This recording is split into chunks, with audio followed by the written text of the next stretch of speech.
So we understand that everybody wants the perfect knife, and I believe after, you know, just living life in a long career where I use knives quite a bit, that there's no such thing as the perfect knife.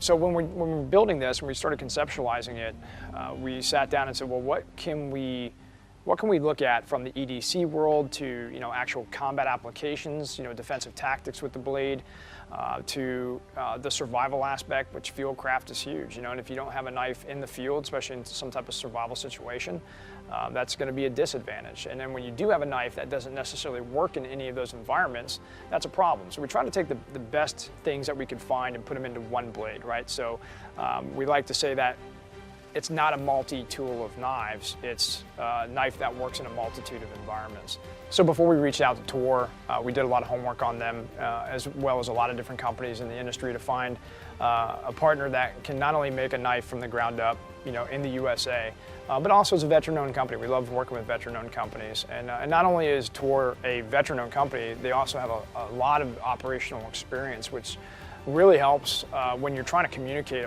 an idea, a concept, to a manufacturer, for example. It's sometimes very hard. The design, the concept gets lost in translation. So with these guys having the operational background, they live and breathe blades every day, just like they did their military careers. And so it turned out to be the perfect partner for this particular blade. You know, the reason why we chose the CPM3V steel is because it's just universally tough, man. It works in every environment. Like I was saying, we want this to be as adaptive as possible. From EDC to combat, you know, to field craft, everything. It's a really tough steel. Now, it might lose a little bit of an edge quicker than a stainless type blade, but I don't like stainless blades in the field, right? People go, well, it rusts. Big deal. It's carbon. It's supposed to. And that's why it's got these unique coatings and stuff on it. But everything rusts. Chrome rust, stainless rust. You just don't see it. So with this, in the field, I can sharpen it much quicker, number one, but I can get the survival aspect that I need out of it. I can really get a fire going, whether I got a flint rock, I've got a ferro rod, magnesium, but whatever, you can get this thing lit off pretty quick. Again, it's not just a fighting knife. It's not just a survival knife. It's an everyday carry. You can do a lot of things with it. For example, you know, with the design being a little bit shorter, a little bit sleeker, a little bit narrower, but it's still got some good weight to it. So it's great for everyday carry. You can still conceal the knife very well with the Ulti-clip that comes with the sheath. You can place it inside of your gear if you want. You know, that's why we put the Velcro or the one wrap on the side of the sheath. That way you can attach it to a plate carrier or a chest rig, and that way it's not going to come out. It's a very simple concept. You can take your clip off and use the Velcro, or you can use the clip to attach it to your gear if you want to, so you have options there. And again, that's the whole point of this knife, is can it work in a multitude of places? And that's the objective.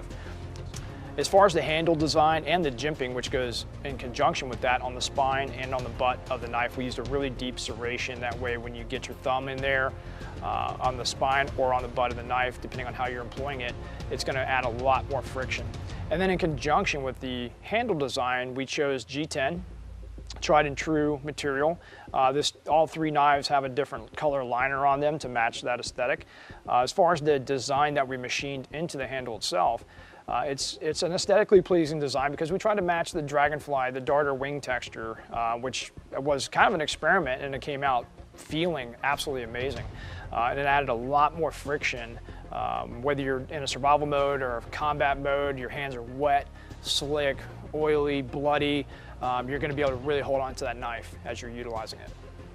The other advantage of having this serration groove on top is the fact that if you're in a defensive tactics situation and you're using your knife in some type of fighting capacity, and you get into, you know, working the back of the neck or working a wrist lock or something like that, you now have a double-edged blade that you can apply that pressure leverage and maybe work it out instead of trying to respin the knife in your hand.